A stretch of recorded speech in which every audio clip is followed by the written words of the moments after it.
இஸ்ரேலோட இந்த அபரிமிதமான ஆசைக்கு என்ன சார் காரணம்? இது அபரிமிதமான ஆசை என்று இல்ல, தான் உலகத்திலே வலிமையானவன், தான் மட்டும் உயர்ந்தவர்கள், அவங்களுக்கு எப்பவுமே ஒரு நினைப்பு உண்டு. அப்ப நம்ம நல்லா இருக்கணும் அப்படின்னா 4 பேர் சாகணும். இவங்க பூரா வியாபாரம் பண்றதுக்கு ரூட்டு பிடிக்கிறாங்க இல்லையா, அதுதான் இவ்வளவு பிரச்சனைக்கும் காரணம். இவங்க மனுஷங்க அல்லது மதம் இதெல்லாம் முக்கியமே இல்லை, இவங்களுக்கு வியாபாரம். அமெரிக்காவோ இஸ்ரேலோ ஒரு டைப்ல இருந்தாங்கன்னா சைனா வேற டைப்ல இருக்காங்க. அவன் மேனுஃபேக்சர் பண்ணி வச்ச அந்த மொத்த கூட்ஸை விற்கணும் எங்கேயாவது. இஸ்ரேல் திருப்பி அடிக்கல அப்படின்னா, கத்தார் திருப்பி அடிக்கல அப்படின்னா, அங்க இருக்கிற மன்னராட்சி இருக்குல்ல, மன்னர் மேல மக்களுக்கு நம்பிக்கை குறைஞ்சிரும், புரட்சி போராட்டம் வந்துடும். வெறும் சோறை தின்னுட்டு வர்றது நாங்க என்ன ஒட்டகமா? ஒரு நாட்டுல புரட்சி வந்துருச்சுன்னா சவுதியில வந்துரும், யுஏஇல வந்துரும், பஹ்ரைன்ல வந்துரும், குவைத்துல வந்துரும், இங்க பூரா வந்துருச்சுன்னா அப்புறம் இவங்க இந்த குடும்பமா வெளிநாட்டுக்கு போய் அங்க எங்கேயா செட்டில் ஆக வேண்டியதான். அதோட மன்னராட்சி முடிஞ்சிடும். அப்ப மன்னராட்சி கண்டினியூ பண்ணணும் அப்படின்னு சொல்லியாச்சுன்னா, அந்த குயுக்தியா ஒரு துரோகம் பண்ற விஷயம் இருக்குல்ல, அதுல அவங்களுடைய மொசாடு உளவு பிரிவு ரொம்ப ஃபேமஸ். ஆட்களை கூப்பிடுவாங்க, ஆசைவரத்தை காமிப்பாங்க, மிரட்டுவாங்க. பெண்கள் விஷயத்துல வீக்கா இருந்தா அது பெண்களை கொடுப்பாங்க, பணம் கொடுப்பாங்க, எல்லா வேலையும் செஞ்சு இதாக்கிடுவாங்க. புரியுற மாதிரி சொல்லியாச்சுன்னா, இப்ப திமுக வலிமையை குறைக்கணும் அப்படின்னா நேரம் உதயநிதி ஸ்டாலினே பேரம் பேசுவாங்க. இதை விட ஒரு எளிமையா புரியுற மாதிரி என்ன சொல்ல முடியும்?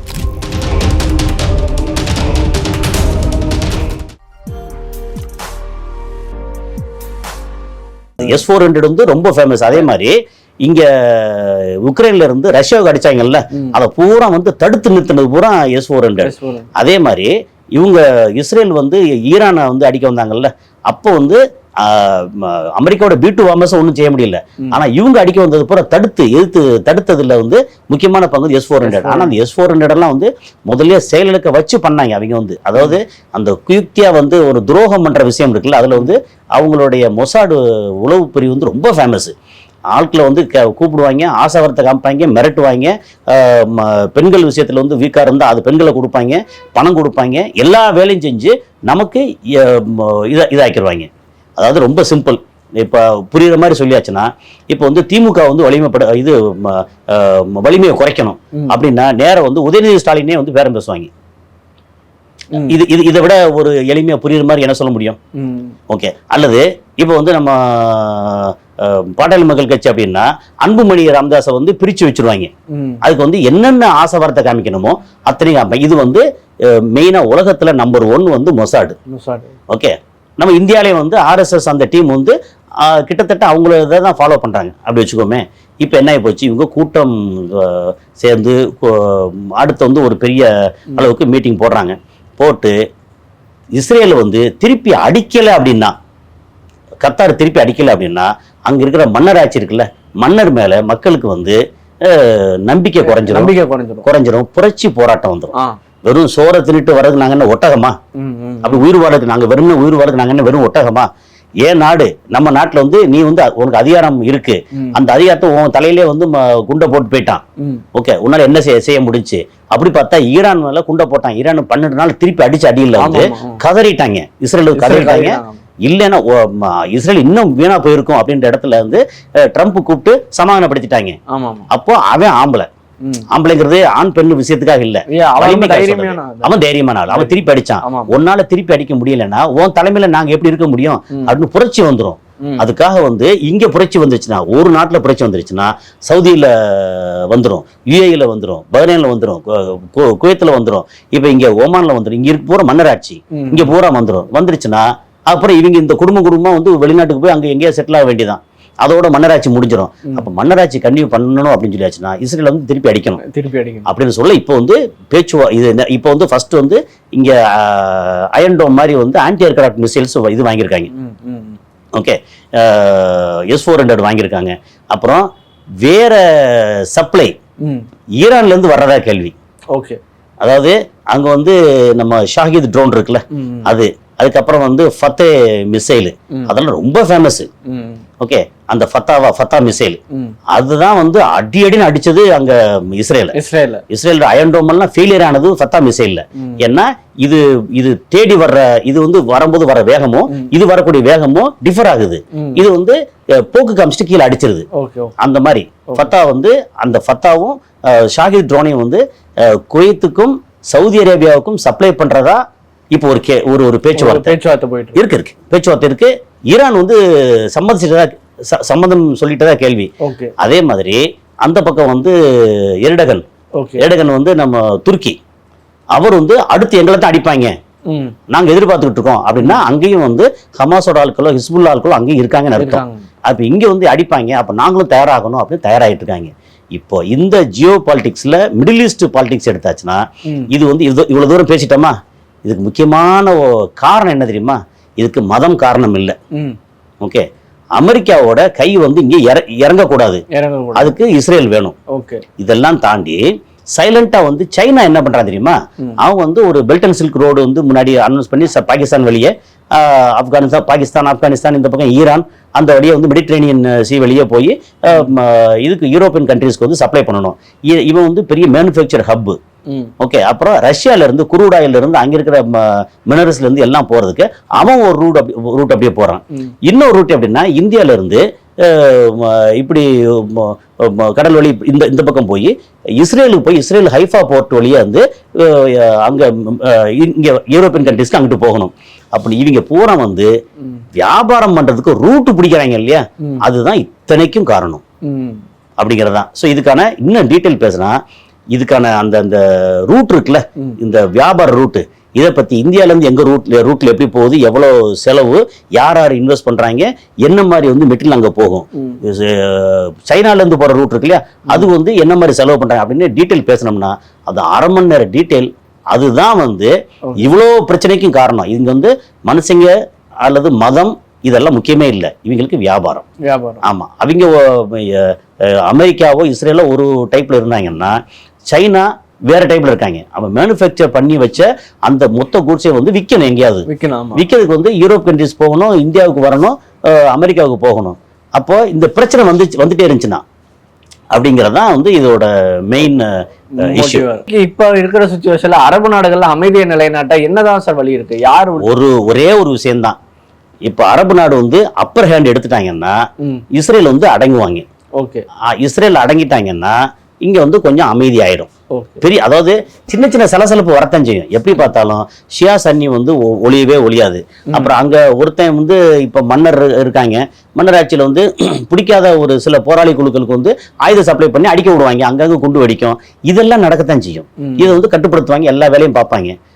தண்டனை வந்து ரொம்ப ஸ்ட்ராங்கான தண்டனை அரபு நாடுகள்ல. இப்போ இந்த ஜிசிசி கண்ட்ரிஸ் இருக்காங்க இல்லையா, அவங்க கை ஓங்குச்சு அப்படின்னா அங்க வந்து அமைதி நிலவரும். இப்படி அமைதி நிலவணும்னா இதுக்கு வந்து சுவிட்ச் அங்க இருக்கு. அமெரிக்கா கை கீழே இறங்கினா மட்டும்தான் இஸ்ரேல் வந்து அடங்கும். இஸ்ரேல் அடங்கினா தான் இந்த பிரச்சனை குறையும். அமெரிக்கா வந்து இந்த மொத்த ஜிசிசி கண்ட்ரீஸ்ல இருக்கிற அவ்வளோ ஆயில் வளம், வருமானம், இது எல்லாத்தையும் ஆயுதம் கொடுக்குறேன், பெட்ரோலை எனக்கு கொடு, குருடாயில் இங்க கொடு இப்படின்னு சொல்லி பூரா ட்ரேடு டீலு, ஆயுத டீலு, இதுக்காகத்தான் வந்து அமெரிக்கா வந்து இந்த சண்டை போட விட்டுட்டே இருக்காங்க. அது போக ஒரு புதுசா ஒரு F-35 அப்படி வந்துச்சுன்னா இது எப்படி வேலை செய்யுது எங்க காமிக்கிறது? அதுக்கான ஒரு டெஸ்டிங் களமா தான் வந்து இவங்களை வந்து பாலஸ்தீன் இஸ்ரேல் இதெல்லாம் பயன்படுத்துறாங்க அப்படின்னு அர்த்தம். இப்போ பயன்படுத்தினாங்க, இந்த அளவுக்கு ஆகி போச்சு. ஆனா இதை தாண்டி என்ன நடந்துருச்சு அப்படின்னா, இவங்க F-35 அப்புறம் தார்டு ஆன்டி ஏர்கிராஃப்ட் மிசைல் இருக்குல்ல, கிட்டத்தட்ட 1800-2000 கிலோமீட்டர் வரும்போதே கண்டுபிடிச்சு தாக்கிருன்னு சொன்னாங்கல்ல, அது டேவிட் ஸ்லிங்கு, இதெல்லாம் வந்து அந்த அயன் டோமோட லெவல். அந்த லெவல்ல நீங்க அப்படி பாத்தீங்கன்னா S-400 சூப்பரா வேலை செஞ்சது, அப்புறம் ஃபத்தா மிசைல் அது சூப்பரா வேலை செஞ்சது, அப்புறம் வந்து ஷாஹித் ட்ரோனு அது தடுக்க முடியல அப்படின்னு ஈரானோட வலிமை வந்து ரொம்ப பெருசாயிருச்சு. இவன் டெஸ்ட் நினைக்கும் போது ஈரான் வந்து பெருசா வலிமையா இருக்கான் அப்படின்னு வெளியே தெரிஞ்சிருச்சு. அதனால இப்போ வந்து உடனடியே அமைதிக்கு வந்து வாய்ப்பே இல்லை. அதே மாதிரி இஸ்ரேலோட இந்த அபரிவிதமான ஆசைக்கு என்ன சார் காரணம்? எல்லாருமே அவங்கவுங்க நாடுகள் அமைதியா இருக்காங்க. இன்னைக்கு எகிப்து அமைதியா இருக்காங்க, பக்ரைன், குவைத், UAE, இந்தியா எல்லாருமே அவங்கவுங்க ஜோன்ல அமைதியா இருக்கும்போது இஸ்ரேலோட இந்த அபரிவிதமான ஆசைக்கு என்ன காரணமா இருக்கு? அபரிவிதமான ஆசைன்றதை விட அவங்களுக்கு எப்படின்னா, உலகம் பூரா 2000 வருஷமா வந்து நாடோடியா தெரிஞ்சவன், கையில காசு இருக்கு, மீடியா இருக்கு, எல்லா வசதியும் இருக்கு. அப்ப அவன் என்ன பண்ணான்னா, இந்த நாடு வந்து இது மட்டும் பத்தாது, எனக்கு வந்து பெருசா நாட்டை பிடிக்கணும்னு நினைக்கிறான். அப்போ ஒரு அளவுக்கு மேல வந்து பக்கத்து நாடை பிடிக்கணும் அப்படின்னா அந்த மக்களை விரட்டி விடணும், எல்லாம் செய்யணும். இது அபரிமிதமான ஆசை என்று இல்லை, தான் வந்து உலகத்திலே வலிமையானவன், தான் மட்டும் உயர்ந்தவர்கள், அவங்களுக்கு எப்பவுமே வந்து ஒரு நினைப்பு உண்டு. என்னன்னா யூதர்கள் வந்து உலகத்திலேயே வலிமையானவர்கள், அறிவானவர்கள், திறமையானவர்கள் அப்படிங்கிறது வந்து அவங்களுக்கு எப்ப நினைப்பு உண்டு. அந்த நினைப்பு தான் இவங்களுக்கு முக்கியமான விஷயம். என்னன்னா இங்க வந்து கிட்டத்தட்ட 70-72 லட்சம் யூதர்கள் வந்து இஸ்ரேல் இருக்காங்க. 63 லட்சம் யூதர்கள் வந்து அமெரிக்கால இருக்காங்க. அமெரிக்காவோட மொத்த பொருளாதாரத்தையும் தீர்மானிக்கிறது அவங்க தான். அப்போ அந்த பொருளாதாரத்தை தீர்மானிக்கும் போதுதான் இஸ்ரேலுக்கு வந்து வேற வழி இல்லை, இங்க நிறைய வந்து கொடுக்க வேண்டியிருக்கு. சோ அவங்க இஸ்ரேல் சம்பந்தப்பட்ட யூதர்கள் அங்க இருக்காங்கல்ல, அவங்க வந்து இஸ்ரேலுக்கு ஃபீட் பண்றாங்க. உலகத்துல நம்ம பெரிய ஆட்கள், அப்ப நம்ம வந்து நல்லா இருக்கணும் அப்படின்னா 4 பேர் சாகணும்.